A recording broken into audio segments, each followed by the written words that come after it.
नमस्कार, आप देख रहे हैं हेडलाइंस 24 समाचार चैनल। आइए रुक करते हैं आज की खबरों की ओर।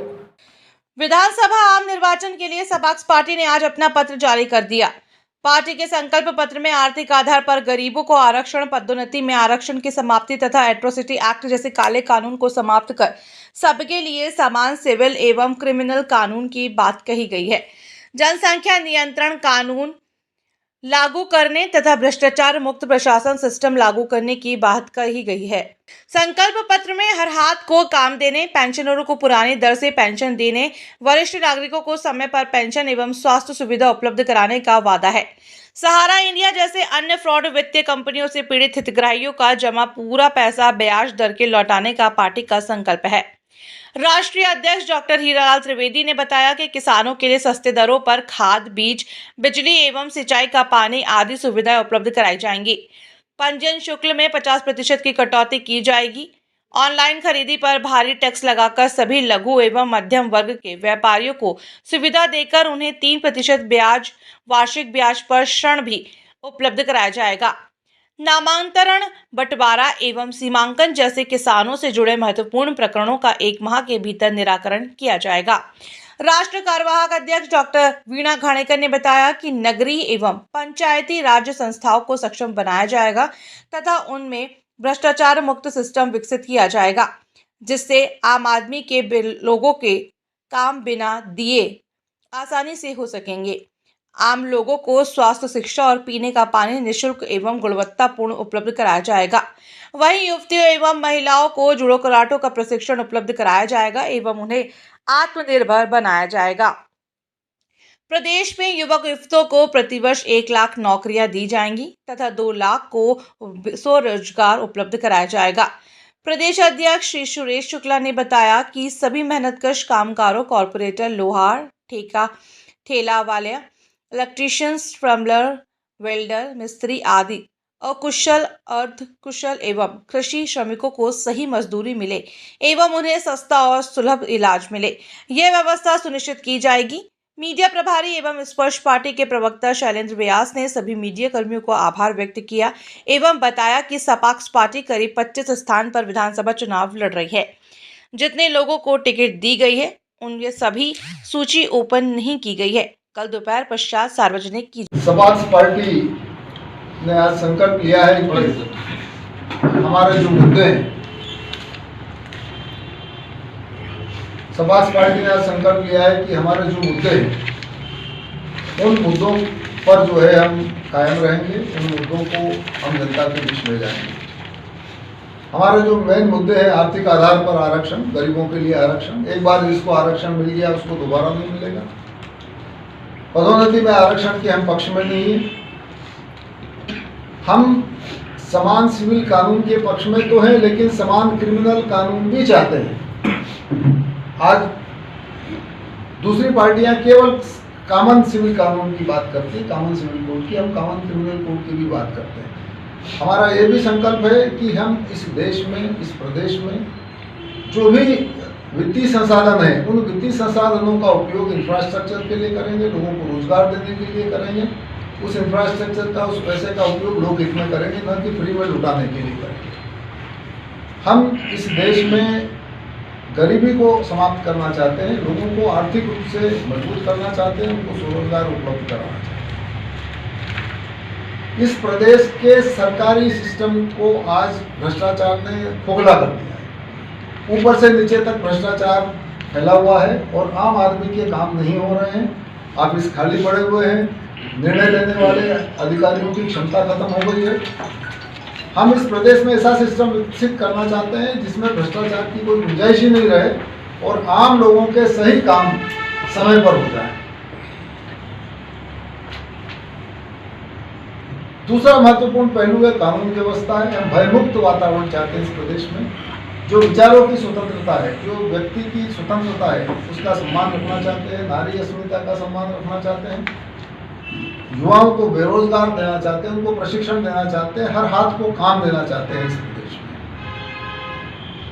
हमारा ये दृढ़ संकल्प है कि हम किसी भी स्थिति में, यदि 5 साल की हमें सरकार में रहने की भागीदारी मिलती है तो इस प्रदेश को, यहाँ के लोगों को खुशहाल बनाने के लिए हम जो भी हो सकेगा वो करके दिखाएंगे और लोगों को लगेगा कि यही इस देश की एकमात्र ऐसी पार्टी है, समाज पार्टी, जिसके मुद्दे केवल लोक हित में है। हम न तो जातियों में लोगों को बांटते हैं, न धर्म के नाम से लोगों को बांटते हैं, और न ही जो है रैलियों में, सुंदरी यात्रा में, धार्मिक यात्राओं में, भाषणों में, विज्ञापनों में कोई पैसा बर्बाद करते हैं। तो ये एक ऐसी हमारी विचारधारा है, एक ऐसी हमारी कानूनी लड़ाई है जो हम आगे हमेशा इस पर कायम रहेंगे, इसको लड़ते रहेंगे। किसानों के लिए हम लोग कोई चीज़ फ्री में देने के बजाय उनको सस्ते दरों पे उत्कृष्ट क्वालिटी की खाद, पानी, बिजली ये उपलब्ध कराना चाहते हैं।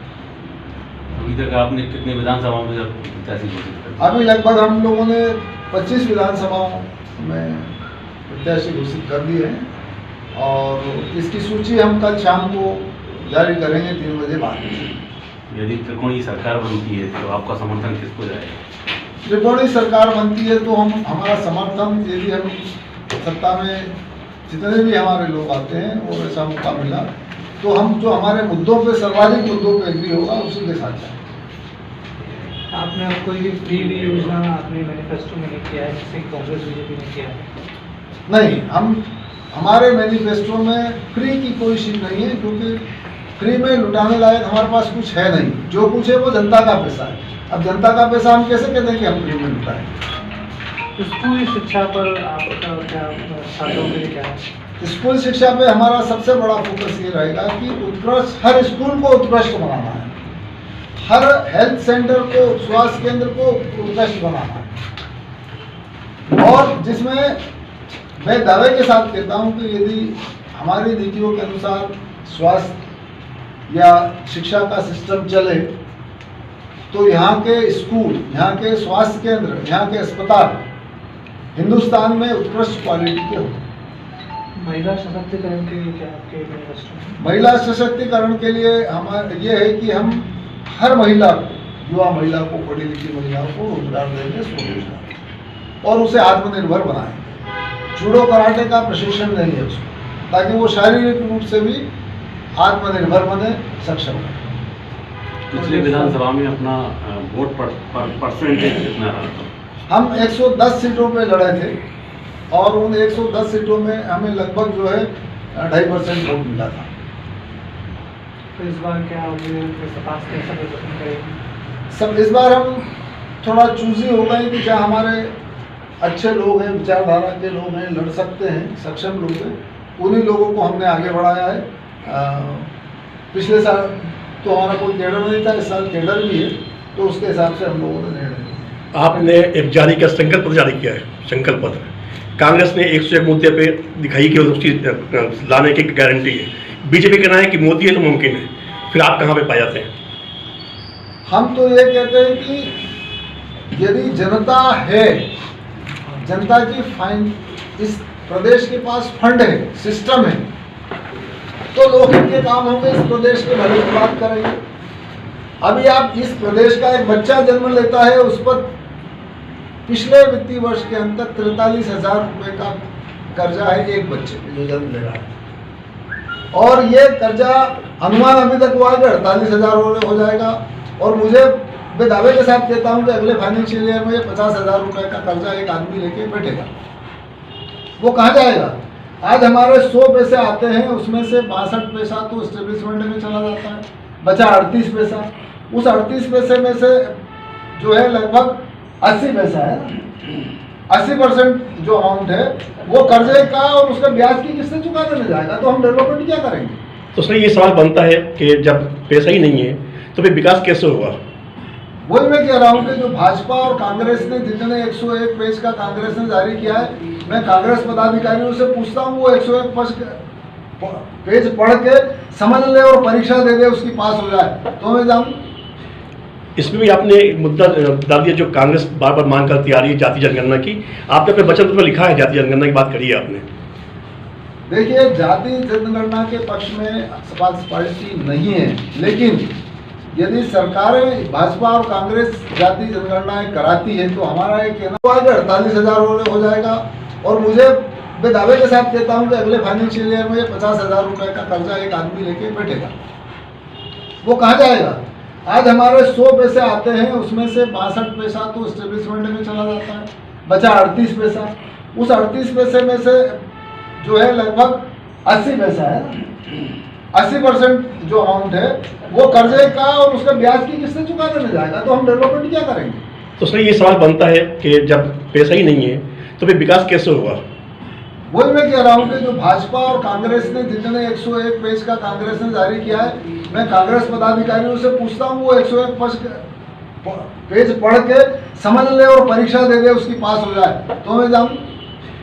इसमें भी आपने एक मुद्दा डाल दिया जो कांग्रेस बार बार मांग करती आ रही है, जाति जनगणना की। आपने अपने वचन में लिखा है, जाति जनगणना की बात करी है आपने। देखिए, जाति जनगणना के पक्ष में समाज पार्टी नहीं है, लेकिन यदि सरकारें भाजपा और कांग्रेस जाति जनगणनाएं कराती है तो हमारा ये कहना है कि यदि आप जाति जनगणना कराओगे तो आप फिर 100% रोस्टर बनाइए, 100 पॉइंट का रोस्टर बनाइए जाति के आधार पर, और सब कुछ सिस्टम को पूरा फिर जातियों में बांट दीजिएगा, या फिर इस जातिवाद को खत्म कर दीजिए। समाज पार्टी तो जातिवाद खत्म करने के पक्ष में। जब प्रदेश में कोई ऐसा अवसर नहीं है, कोई फैक्ट्री का नहीं लग रहा है, तो फिर ये बेरोजगारों को कहाँ कैसे देंगे, रोजगार कैसे देंगे आप बेरोजगारों? देखिए, बेरोजगारों को रोजगार देने के लिए हमारे पास ऐसी स्कीम्स है कि हम इस प्रदेश में प्रति वर्ष 5 लाख लोगों को रोजगार, स्वरोजगार दे सकते हैं। हमारा सीधा कहना ये है कि जहाँ जिन लोगों की आवश्यकता है, जो जिस योग्य है, आपके पास हेल्थ सेंटरों में कमी है, स्कूलों में शिक्षक नहीं है, प्यून नहीं है, झाड़ू लगाने वाला नहीं है, आपके इतनी जगह पे आपके खाली है जहां आप सिस्टम को सुधार सकते हो,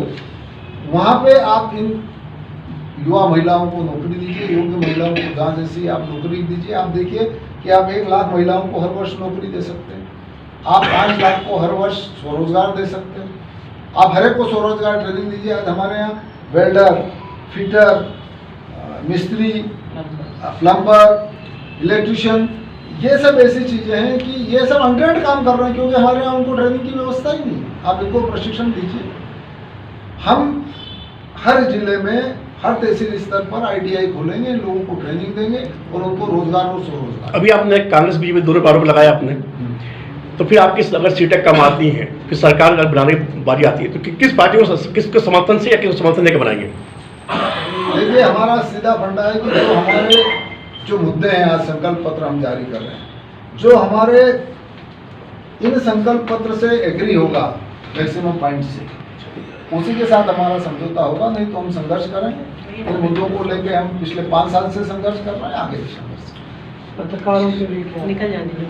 पत्रकारों के लिए हम इसमें पत्रकार सुरक्षा एक्ट का प्रावधान हम करते हैं कि जो उनकी सुरक्षा बनी रहे, वो निर्भीक होकर किसी के कहने में आके या किसी के दबाव में उनको काम करने की जरूरत नहीं रहेगी।